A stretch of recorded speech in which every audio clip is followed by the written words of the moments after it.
Hello and welcome to the part 4 of the financial crime and risk compliance series. In the previous 3 sessions, we have discussed what is financial crime, the different types of financial crime. We've also discussed what are politically exposed persons.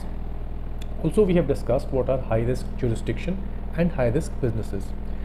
In the first video, we also talked about what are the career options, what are the expected salaries that you can expect if you join as a fresher in financial crime in any financial institution. So in case if you missed out on those sessions, please have a look at them, the part 2 and part 3 sessions, and of course the main one, which is the first one. In this session, we will be talking about governance, risk and compliance. Let's try and talk about governance and compliance first, as we will be very briefly talking about them so that you know what they are, but majorly we will be talking about risk in this session. What is risk management? How to identify a certain type of risk we will study today, and in the next part 2 of risk we will talk about what are the different types of risks, which is a bit of a complex topic, but today's session will have a very simple topic, so at least for today's session we are good. So let us start with before starting with this, let me just quickly tell you what is governance and what is compliance. And before starting that, I can just request you to please like this video if you haven't, because it gives me a lot of motivation to create certain and such and similar and simplified content. So please make sure you hit that like button, and after you have done that, let me continue further. So governance, risk and compliance. Governance is basically, as I had mentioned in the first session, that once you start working, you have to deal with regulators of every jurisdiction, right? Regulators. I had told about that in the first session. So all the rules and regulations, dealing with the regulators, knowing about what to do, all the rules and regulations with respect to financial crime come under the category of governance. And compliance means if you have complied to all those things. So if you have done your duty, if you have done due diligence, is actually called as compliance. So very briefly, I just wanted to mention these two topics as we are doing this series of financial crime. And the second topic was risk. Now we will be studying about risk in this session. What is actually risk management? What actually is risk management? Risk management is nothing but anticipating the possibility of a risk in future and dealing with the whole situation. Very simple. Anticipating the possibility of a risk that can affect your organization. There are different ways of doing it and there are different types of it, right? And then trying to find the possible solutions so as to eradicate or minimize it. In certain situations, it may not be possible to eradicate it, to prevent it, but it will be possible to either minimize it, and in case if it is not eradicated and if it is still there, to monitor it, to continuously monitor it so that it does not cause any loss or damage to your organization, your stakeholders and all other entities associated with you. So this is a very brief summarization of what we will be doing. So this is actually called as risk management. Now I would like to link this topic to those of you who are doing your graduation right now, whether you are doing your graduation in law or any other subject. I would like to link this thing with how you can understand from today's session and apply in your regular university life and take benefit and be prepared for certain things. So I hope that will be helpful, and I will be covering that in the end of the session after I study, after we go through the concept of risk as of now. So as I've said that some risks cannot be eradicated, and therefore जो उनका impact है, जो उनका असर है, that can actually be minimized by taking certain decisions. So that actually is called as minimizing a risk.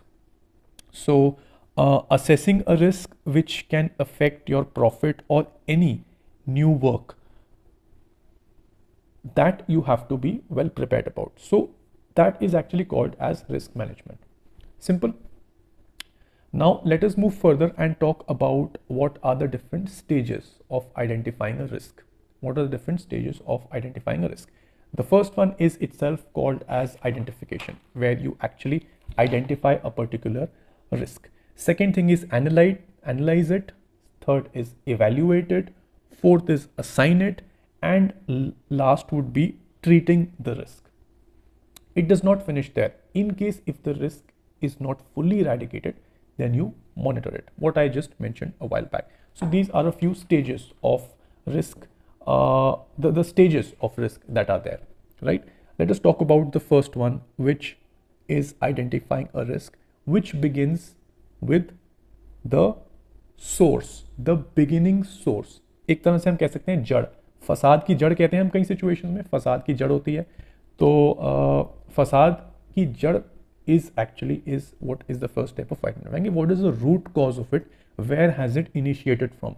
That is actually what we do in this first part, which is identifying the risk. It can be any maybe internal risk, it can be external risk, it can be anything. An example of an internal risk is when, let me give you an example of where we all have seen the Harshad Mehta situation, the series. So usme what does the person do? He manipulates. So वो internal manipulation करता है, that actually is a part of an internal risk. And maybe an external risk is when maybe a competing organization can copy your design and sell it in the market. वो एक basically external risk हो सकता है, that can be an external risk. Now what will happen in that situation? That organization is copying your design, selling in the market at a much cheaper price, and people are buying that. Now how can it affect you? Firstly, once you are filing, like you're taking action against that organization, that of course does cause harm to your damage. Why does it cause harm to your damage? You are the one suffering the loss. But unfortunately, the consumer do not realize this, because what will happen is that they will buy that product and that company has used the branding of that main company. So what they will do is that the product may not be of good quality. Now they will get dissatisfied with the product and say that the main company, the original one, is at fault. See, वो देखो कितना गलत products बना रही है, बेच रही है. So they will not realize that this is like another company that is replicating and doing those things. So unfortunately ये consumer behavior थोड़ा सा जो है वो हम कह सकते हैं कई consumer जो है वो इतने smart नहीं होते, they're not that smart. So that is why it will cause a harm to your organization while dealing with that situation. So this is actually what we call as internal and external risk. First thing is identifying a risk. Second thing, we're going to be going on analyzing the risk. So once you have identified the risk, you can actually see what potential effects will it have on your stakeholders, on your investors, the company, and all other future projects of the company. So you have to analyze what will be the impact on all these things. That is very simple, the second thing. Short and simple. Let's move on to the third part, which will be to evaluate, your risk. So it is possible that the outcome, evaluation करना है, कैसे करना है? It is possible that the outcome of your risk may not be bad. It can be good also. So that is actually what you have to do, is evaluate of what will be the outcome of your risk. Will it be all good? Will it be all bad? That actually has to be evaluated. Let me give you a small example. There is a disputed land. Okay? Your company is wanting to buy a disputed land. Okay?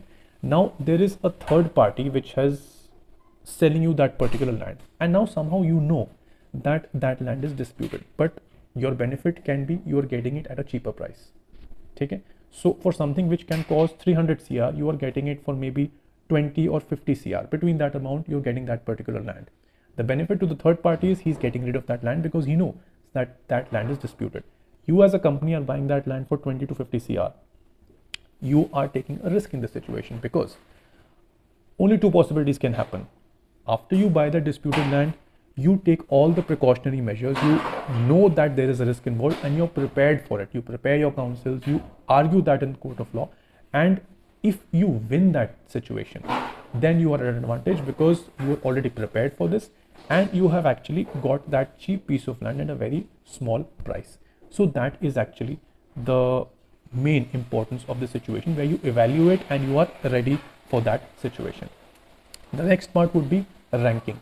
How can it affect your organization? What is the most affecting thing that requires attention? So you prioritize it on the basis of what requires the maximum priority to those that require least priority. It is possible that there can be 5 risks, and out of that, 1 requires the most priority, other 3 okay, and last one does not require priority. That is how then you rank them.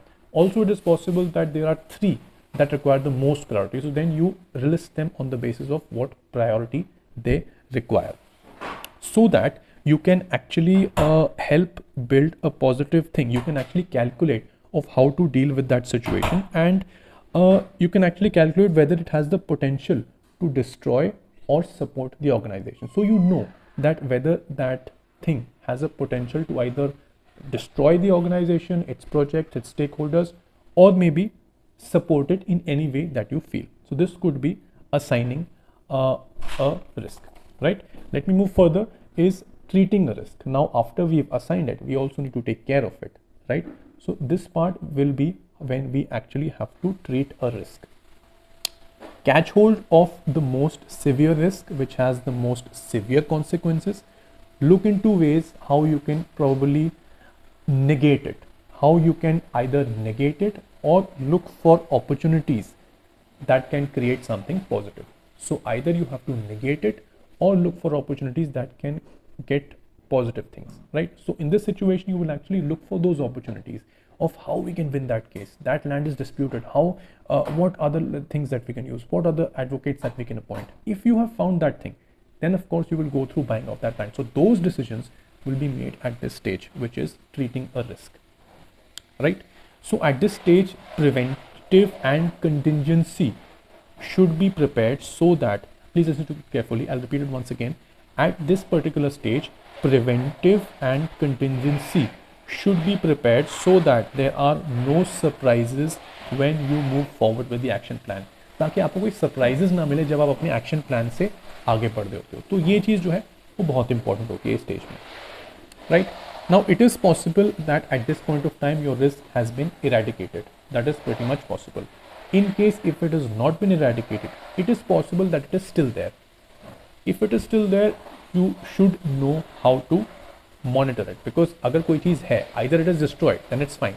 But if it is still there and it is minimized, you would have to monitor it so that it does not come back with a bigger effect. So you will have to monitor it in that situation, right?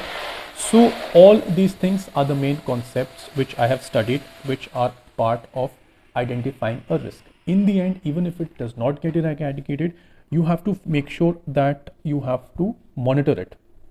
Now to monitor the risk, you will be tracking involving all variables that can cause any possible threat or a chain reaction. All variables need to be tracked down. जो भी variables उससे involved हैं, उनको track down करना ज़रूरी है ताकि उससे कोई problem ना हो सके या फिर कोई chain reaction ना हो जाए. Chain reaction का मतलब इतना है कि एक chain है, ठीक है? तो एक में problem हुई तो that will affect all others, right? If this has a problem and this is a chain, so then that is called a chain reaction, where it will affect all other, it will affect actually the whole chain. So variables need to be tracked down so that it does not affect the whole chain or it does not cause any negative implications. So I think that is the whole stages of how to deal of risk management. In the next session, we will be talking about the types of risk. Now, I would like to associate and link this with your current situation. You are actually in your graduation and it is possible that you may make a mistake, right? So I would actually suggest you to stay in touch with the people who are 2 or 3 years elder to you, right? So if you, let's assume taking admission in university, if you were in touch with those 2 or 3 people who have already taken admission, then you would know what is the quality of education, whether it is worth the investment, and third thing is, are they actually getting placements, right? So if you had anticipated that thing, you could have saved yourself like by getting admission to the wrong university. Like this, if you are in your first year and you are in touch with the people who have already graduated or are graduating, you can actually ask them what are the problems that you are facing and what are the possible solutions. उससे होगा क्या, that you will identify all those risks and be prepared. You will prepare an action plan, follow all these stages and prepare yourself from those problems. I have talked about this in one of the videos which I will link in the description of what you should do when you are in your graduation. This is one of those things which I wanted to very beautifully link it with the subject of risk management. So identifying the problems that you might face in future with respect to jobs. Now once they start working, what are the problems that they face when they just started a job? If you know about all these problems, you will be well prepared and you will take care of all these problems.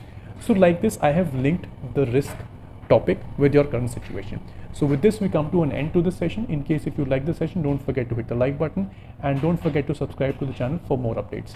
Till then, stay safe and thank you so much for watching.